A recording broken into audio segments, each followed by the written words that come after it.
اور پھر اس پہ جناب علی قومی سلامتی کمیٹی کو بلایا، اور قومی سلامتی کمیٹی نے کیا جواب دیا؟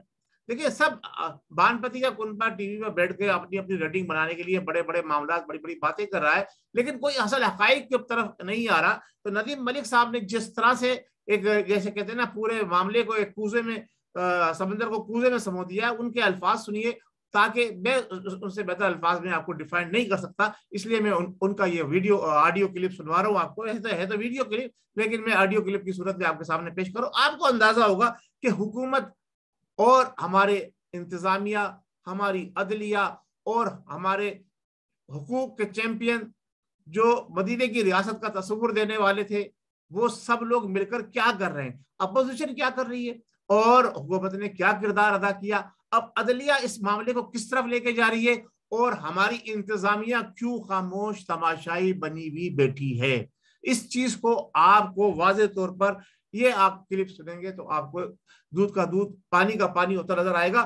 پھر میں یہ بات کروں گا کہ عدلیہ غیر معمولی تاخیر کیوں کر رہی ہے. آئیے سنتے ہیں ندیم ملک صاحب کو. اب اس کے اوپر بین الاقوامی میڈیا نے بھی ابھی سے تھوڑی دیر پہلے خبر شائع کی ہے، اور ہم نے اس کے اوپر جو اعلیٰ سرکاری حلقے ہیں ان سے تفصیل مانگی ہے. نیشنل سیکورٹی کمیٹی کے اجلاس کے اندر جو تفصیلات رکھی گئی تھی، کیا اس میں یہ بتایا گیا تھا کہ اپوزیشن لیڈرز نے امریکہ کی حمایت کے اوپر عمران خان کی حکومت کو گرانے کی سازش کی؟ امریکہ نے اس میں پیسہ اور اپنا اثر و رسوخ استعمال کیا؟ کیا ڈی جی ISI اور آرمی چیف نے ایسے منٹس کے اوپر دستخط کیے؟ کیا ہماری intelligence agencies ISI MI IB انہوں نے اس کی انڈورسمنٹ کی؟ میرے پاس جو جواب ہے یہ تحریری ہے، میں اس کو پڑھ کے سنا رہا ہوں آپ کو. قومی سلامتی کمیٹی کے اعلامیے میں کہیں بیرونی سازش، دھمکی یا کسی بھی قسم کے اندرونی معاونت کا ذکر نہیں ہے. دوبارہ پڑھ رہا ہوں، قومی سلامتی کمیٹی کے اعلامیے کے اندر، وہ بھی تحریری ہے، یہ ہینڈ آؤٹ کا ذکر ہو رہا ہے، قومی سلامتی کمیٹی کے اعلامیے کے اندر کسی بیرونی سازش، دھمکی یا کسی بھی قسم کی اندرونی معاونت کا ذکر نہیں ہے. ذمہ داروں سے مراد آپ اس میں پرائم منسٹر بھی شامل کر سکتے ہیں، انٹیلیجنس ہیڈ کو بھی، آرمی چیف کو بھی، سارے وہاں بیٹھے ہوئے تھے. ذمہ دار اداروں نے قومی سلامتی کمیٹی کو واضح بتایا کہ انہیں کسی بیرونی سازش یا دھمکی کے ثبوت نہیں ملے. یہ تحریری جواب میں پڑھ رہا ہوں جو میں نے لکھ کے بھیجا، مجھے تحریری جواب موصول ہوا. ذمہ دار اداروں نے قومی سلامتی کمیٹی کو واضح بتایا کہ انہیں کسی بیرونی سازش یا دھمکی کے ثبوت نہیں ملے. قومی سلامتی کمیٹی نے یہ بھی واضح کر دیا کہ اندرونی معاملات میں مداخلت کے ثبوت بھی نہیں ملے. کسی قسم کے روابط اور پاکستان کے خلاف سازش کے شواہد بھی نہیں ملے. یہ ہے جی تحریری جواب، رائٹرز نے بھی اس کے اوپر اسٹوری کی ہے.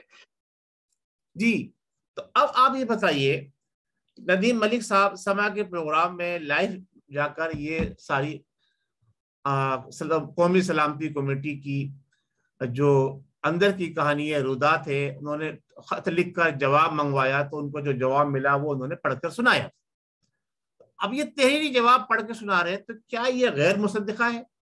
اگر یہ جواب غیر مصدقہ ہے تو ندیم ملک صاحب اب تک کیوں آزاد فضا میں سانس لے رہے ہیں؟ اور اگر یہ جواب مصدقہ ہے اور یہ تصدیق شدہ ہے، جو انہوں نے باتیں کہی ہیں وہ ساری سچ ہے، تو ہماری عدلیہ کس چیز کے انتظار میں بیٹھی ہے؟ کہاں سے شواہد لا رہی ہے؟ ایک عام انسان، ایک جرنلسٹ، صحافی ہمیں بتا رہا ہے اور عدلیہ ہماری ابھی تک انتظار میں بیٹھی ہوئی ہے. یعنی اس کے سورسز سے زیادہ ہے ہماری اعلیٰ عدلیہ کے ذمہ داران سے کہ اس نے کہانی کھول کے سامنے رکھ دی. ہماری عدلیہ ابھی شواہد اکٹھے کر رہی ہے فیصلہ کرنے کے لیے. تو یہ پاکستان کو انارکی کی طرف لے کے جایا جا رہا ہے. اس میں کون کون عوامل کار فرما ہے؟ اس میں وہی عوامل کار فرما ہے کہ میں نے کہا نا، قانون کو گھر کی لونڈی بنایا ہوا ہے. جمہوریت کو دفن کرنے کے لیے جنہوں نے ایک پلاننگ کے تحت سب کچھ لانچ کیا ہے، صدارتی آرڈیننس کے تحت پورے سسٹم کو یرغمال بنا کے رکھا ہے، یہ سب انہی لوگوں کی وجہ سے سارے معاملات چل رہے ہیں. ناظرین، میں آپ کا زیادہ ٹائم نہیں لوں گا، میں بس یہیں پر آپ کو جو ہے اسی بات پر میں گفتگو کرتے ہوئے آپ سے اجازت چاہوں گا کہ ناظرین، ہم جو کچھ بھی کرتے آ رہے ہیں یا ماضی میں ہم نے جو کچھ بھی پاکستان میں ہوتے دیکھا، وہ یہ دیکھا کہ نظریہ ضرورت کے تحت